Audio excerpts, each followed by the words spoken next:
Bonjour à tous et bienvenue dans cette vidéo d'analyse hebdomadaire sur les cryptos. Nous sommes le 5 novembre, il est 15h46. Je suis très contente parce que j'ai fini mon année de trading avec le NFP aujourd'hui et le FOMC mercredi dernier. Donc officiellement je suis en vacances de trading, juste de trading. Voilà, je vais continuer quand même de travailler un petit peu mes analyses parce qu'il semblerait que quand je m'absente pendant une semaine c'est la cata. Donc si je vous dis que je prends des vacances jusqu'au 31 décembre, je pense qu'il y a certains à qui ça ne va pas plaire, donc on va éviter. Voilà. Je vais faire le BTC USD évidemment, ETH, AVAX, CRO, qu'est-ce qu'il y a d'autre encore, Link et VET et DOT évidemment. Voilà, je pense que j'ai mis mes petits points rouges, donc je les retrouverai dans l'ordre. Au pire, normalement il doit y en avoir 8 à peu près. Donc comme quelqu'un vient de me le mettre sur Twitter, il semblerait que les indices soient en mode crypto. Alors oui, les indices flambent avec le FOMC de mercredi et le NFP d'aujourd'hui. Par contre les cryptos, c'est mort. Voilà. Donc il y a des moments où il faut choisir son marché. C'est un petit peu compliqué à l'heure actuelle. J'avoue qu'on est un petit peu décontenancé. Donc les cryptos ne font pas grand chose, à part certaines qui s'explosent littéralement aussi, mais dans la majorité des cas, je viens de toutes les scanner pour voir un petit peu, et grosso modo c'est flat de chez flat et neutre de chez neutre. Alors vous n'allez pas aimer mon discours une fois de plus, mais je ne peux pas faire autrement et je ne peux pas inventer des hausses là où il n'y en a pas et des baisses là où il n'y en a pas. Donc revenons à nos moutons, le BTC USD, donc ça c'est l'index. Donc quand je vous dis qu'il ne se passe rien sur le BTC, et ben voilà, c'est écrit là-dessus. Nous avons un double support Tenkan plus Kijun ici. Alors je vais ajuster la Kijun correctement. Le niveau à surveiller c'est 60-150. Si on casse ce niveau là, on a après la borne basse de la fourchette à 59-125. Voilà. Je ne pense pas qu'on la casse parce qu'on a de l'autre côté la lagging span qui en principe pourrait rebondir sur la médiane principale, donc qui correspond au plat de Kijun. Donc je pense que notre BTC il est simplement en correction, il tire un peu sa flemme. Voilà, il fait pas grand chose. Quand on regarde en hebdomadaire, voilà, on a 3 bougies d'indécision de suite. Alors on a eu 3 belles bougies d'impulsive, 3 bougies neutres. Donc est-ce que ça signifie qu'on reste sur ce top et qu'on envisage de venir recorriger derrière parce qu'on travaille le top et que finalement le marché n'a pas envie d'aller plus haut? C'est une possibilité. Il arrive effectivement que ce genre de configuration de bougie derrière, ça part dans l'autre sens. Auquel cas, là je suis en hebdomadaire, donc à moyen terme, ça voudrait dire que si on casse effectivement les niveaux que je viens de vous donner, à savoir le niveau de Kijun journalière et de la borne basse de la fourchette, à ce moment-là, ça veut dire qu'on pourrait éventuellement aller chercher la Tenkan ici à 53 385. Bon, vous voyez quand même que là, cette semaine, la lagging span est là, la semaine prochaine, elle est ici. Ça veut dire qu'elle a quand même une grosse bougie en support. Donc, c'est pas le scénario que je privilégie. Voilà. Maintenant, je pense plutôt, moi, qu'on est parti là normalement, je dis bien normalement, parce que tout est relatif. Pour moi, on est vraiment parti dans une vague haussière. On a eu un arrêt ici. Pourquoi ? Ça, c'est la bonne question, mais pour moi, ça s'apparenterait plutôt à une correction et je m'attendrais plutôt au contraire à ce qu'on reparte à la hausse. Voilà. Le danger est que si effectivement, cette semaine, a priori, on va rester comme ça, sauf si ça s'affole dans le week-end. La semaine prochaine, on ne peut pas descendre parce qu'il y a la bougie rouge ici qui est en support. Par contre, vous voyez que la semaine suivante, il y aura un petit problème parce que là, effectivement, on n'aura plus de support. Ça voudrait dire qu'on aurait 47 600 dans les tuyaux puisqu'on aurait la Tenkan qui est sur le même plan de la Kijun, qui est sur le même plan que le nuage. Donc je vous passe les détails, mais voilà, donc ça serait une bonne idée quand même que le Bitcoin se réveille et accélère un petit peu à la hausse pour se dégager de ce magma qui est plutôt pénible et puis continue son mouvement. On a eu une belle impulsion ici qui correspond aux 3 bougies bleues hebdomadaires et là il fait plus rien. Donc est-ce que c'est fini? Alors certains diront qu'ici, il y a une épaule tête-épaule inversée, donc l'épaule, la tête, l'épaule, ça peut être jouable aussi, auquel cas ça voudrait dire qu'effectivement on pourrait remonter, donc il faut casser cette droite de tendance de toute façon. Voilà, ça c'est ce qu'on voit sur l'index. Et maintenant ce qu'on voit sur le Bitcoin de Bitstamp, voilà, on est en train de travailler les 0,786. Mais enfin, donc ça c'est le dernier, c'est la TH, donc on est allé chercher. on corrige derrière, why not? Et puis on a quand même les 100% à aller chercher. Donc si on avait ce schéma où nos 3 bougies hebdomadaires ne sont qu'une correction, une latéralisation pour reprendre son souffle, on ne sait pas trop pourquoi, mais peu importe, et qu'on reparte à la hausse, à ce moment-là, on pourrait envisager les 100 qui sont donc à 60 000, on va dire 72 000 pour faire simple. Voilà, il manque la droite de tendance ici, hein, toujours pareil, hop, on la trace. Donc là c'est bien parce que casser à droite de tendance, ça veut dire qu'on casse en même temps les 0,786, donc on aura vraiment un double signal. Ici la lagging span, elle nous embête pas, hein, elle peut monter, donc on ne la regarde pas. Voilà, c'est un peu l'idée sur le Bitcoin, c'est qui tout double, soit cette latéralisation hebdomadaire nous entraîne vers le bas, parce que bah voilà, on a hésité, puis à un moment on prend une décision. Alors la décision elle est dans un sens ou dans l'autre, hein. Hélas, on ne va pas rester à l'horizontale éternellement, donc soit on passe vers le bas, soit effectivement on passe, on casse la droite de tendance et on part en hausse. C'est plutôt mon scénario, mais je le partage avec moi-même. Alors ETH. Alors ETH, je vais vous le mettre en hebdomadaire, non je crois que c'est même en mensuel d'ailleurs, je voulais le montrer, voilà. Alors en mensuel, parce que quelqu'un m'a demandé comment poser les droites les extensions Fibo. Alors là, en fait, je n'ai pas d'extension Fibo, j'ai mis les cercles de Fibo. Donc les cercles de Fibo se positionnent en même temps que sur la base de la fourchette d'Andrews, hein. Donc j'ai ma fourchette d'Andrews qui est positionnée ici, le cercle Fibo qui est positionné ici. Donc on voit ici que le cercle là a agi, hein, en résistance à ce niveau-là, qu'ici la lagging span a rebondi sur le cercle, donc ça c'est plutôt intéressant. Donc maintenant l'idée sur ETH, c'est de dire, bon, on est en train de travailler les derniers points hauts, donc tant que ma droite de tendance ici reste en support, normalement, ça devrait monter. Donc si on regarde sur UT un peu plus courte, voilà ce que ça donne. On voit que la lagging span est le long de sa médiane intermédiaire, donc ça c'est plutôt positif. Donc on travaille le dernier point haut. Là, techniquement parlant, c'est pas ça que je veux prendre, on va l'enlever. Si je continue cette droite ici, hein, pour savoir où on voit bien que la lagging span est en train de casser ce niveau-là, donc pour le moment il n'y a pas de souci, hein, on est en train de donner un signal haussier, le test a été fait. Le test de cassure, la droite de tendance par les prix a été fait. Donc en principe, ça devrait continuer à monter. Donc si là je prends en hebdomadaire, la semaine suivante, on est ici, donc on a 4800, allez, 4900. On pourrait déjà envisager 4900. Et donc quand on regarde en UT un peu plus courte, en journalier, voilà, on travaille l'ATH. Hein, ça a bloqué dessus, on est revenu en dessous, là on est au-dessus, ça travaille, donc il faut impérativement garder les 4375, c'est 4377 précisément, en support. Pour le moment, la Tenkan en support à 4292, donc ça c'est parfait. Tant que la Tenkan est là, il n'y a pas de souci, on reste haussier. Le test a été fait, hein, le test de cassure ici, ça a été fait doublement par la lagging span, donc tous les tests sont là, tout est positif. Donc en principe, voilà, si le marché se décide, ça devrait monter. Pour moi, c'est haussier. Si je prends, alors je n'ai pas eu le temps de regarder, je le mettrai sur Twitter, vous penserez à regarder sur Twitter, je mettrai les points et figures sur ETH. Normalement, je n'ai que des objectifs haussiers, j'ai plus d'objectifs baissiers sur ETH. Ensuite, AVAX. Alors AVAX, AVAX, on ne sait pas trop ce que ça veut, donc on a atteint la TH ici aussi, ça a été testé 2 jours de suite, et puis là pour le moment c'est rouge.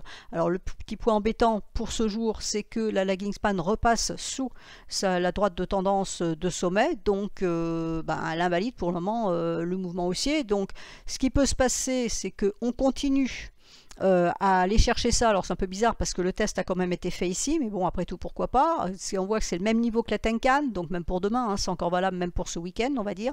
Donc on peut aller chercher ça. Il faut que cette droite tienne, hein, donc les 71,30, il faut que ça tienne. Tant que les 71,30 tiennent, on peut penser que ça repartira à la hausse, mais on ne sera définitivement haussier que quand on cassera cette ATH. Hein, il faut faire un point haut plus haut. Tant qu'on ne fait pas de point haut plus haut, la tendance haussière n'est pas reprise officiellement et on a toujours le risque d'avoir un double point haut. C'est pour ça que j'insiste toujours là-dessus et c'est pour ça que c'est important. C'est-à-dire que là, on peut très bien aussi imaginer qu'on a un double point haut et qu'on chute, non, mais qu'on baisse plus fortement, qu'on revienne chercher le nuage, que sais-je. Enfin que voilà, on ait fait un double top et qu'on reparte à la baisse. C'est pas ce que je pense, mais c'est le marché, il en a un peu rien à faire de ce que je pense, hein. Il vit sa vie comme un grand et voilà. Quand je regarde en hebdomadaire, bon, quand on regarde en hebdomadaire, on a les 0,618, donc on peut considérer qu'on retravaille à ce niveau-là, puisque c'est déjà ce qui a été travaillé ici en septembre. Est-ce qu'on est en train de retravailler ce niveau-là? Est-ce que, voilà, c'est vraiment indécis. On est allé chercher la TH, ok, tout le monde est content, on est allé chercher ça. Pour le moment, prise de bénéfice.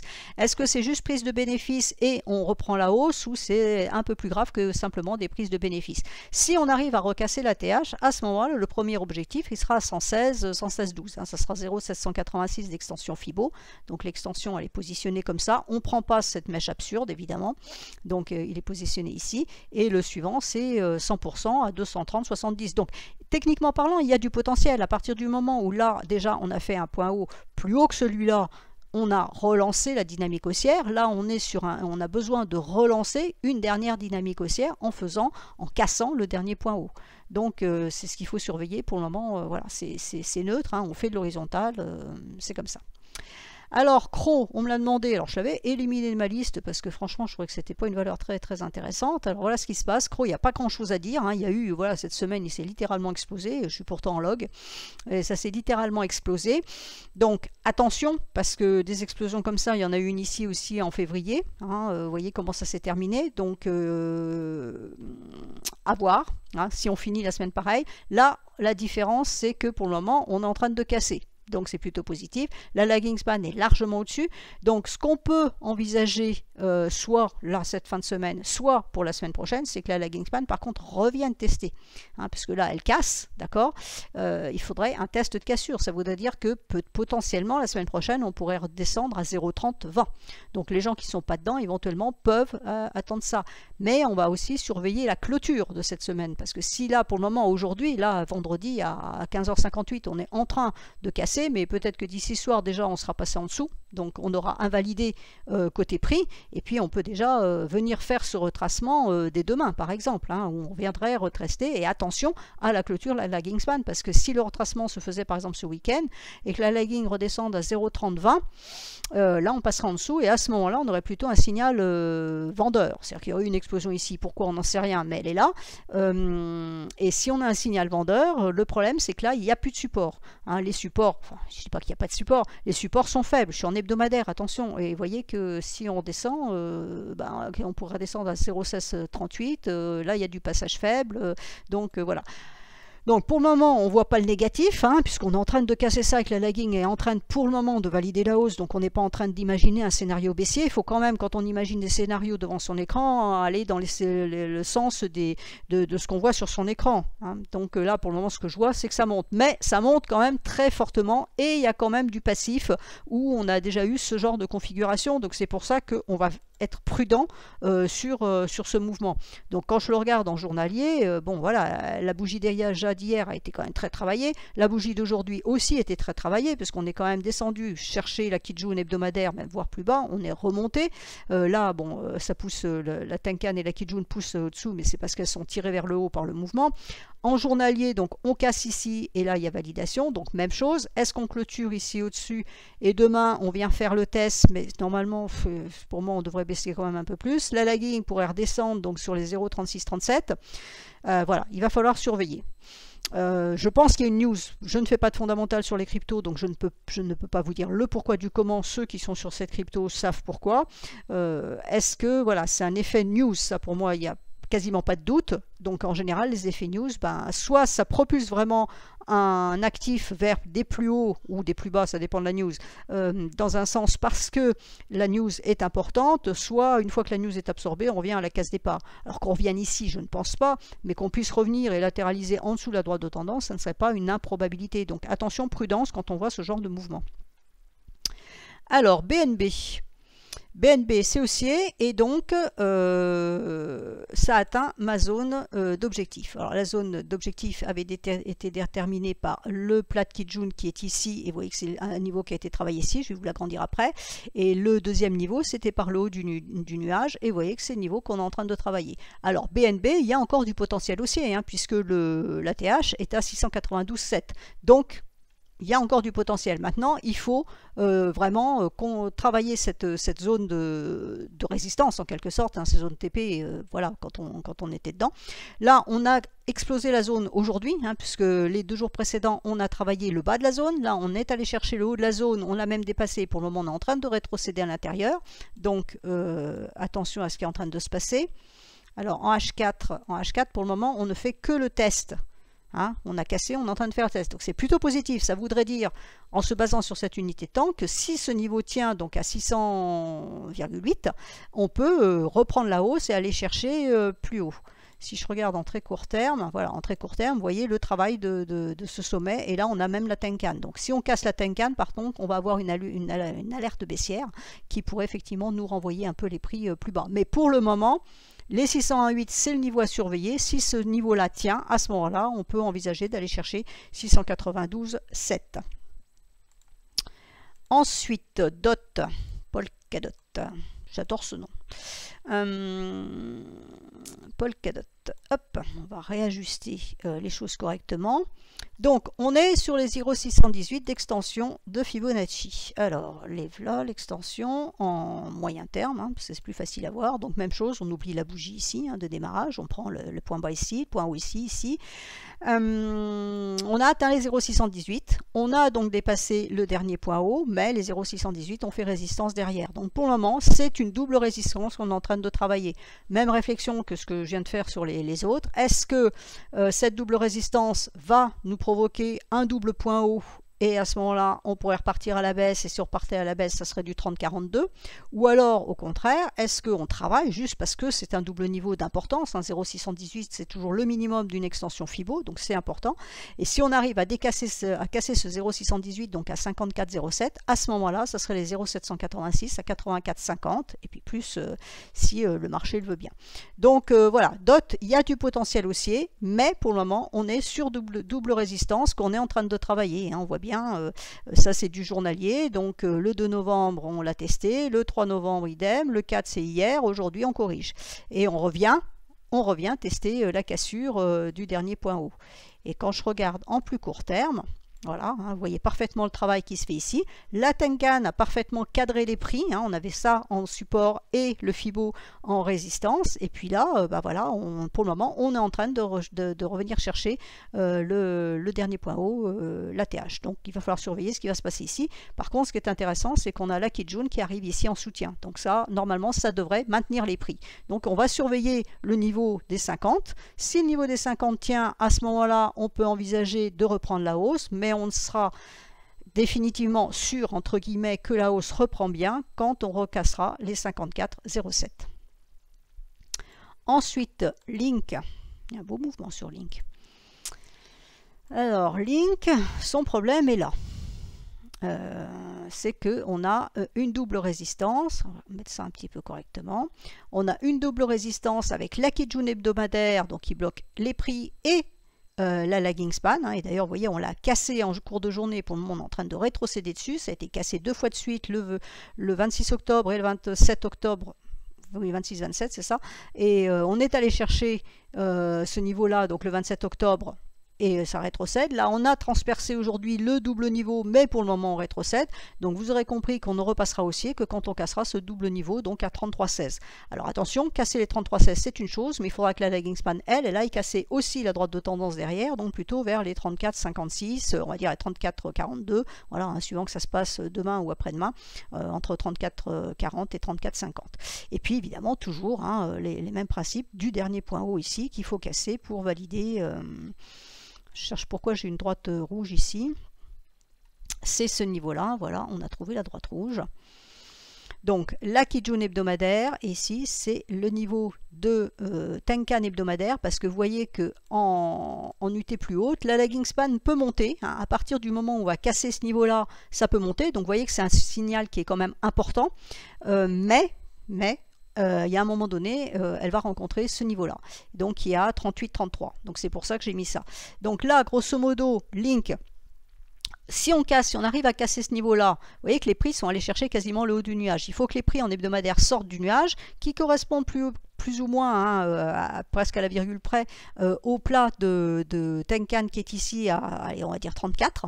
Donc si on arrive à dépasser les 34, on peut envisager de la hausse. Le niveau suivant, ça sera 38-33, puisque on a ici le niveau de Tenkan. Et évidemment, entre les deux, on aura le dernier point haut qu'il faudra casser pour vérifier qu'on ira bien ici.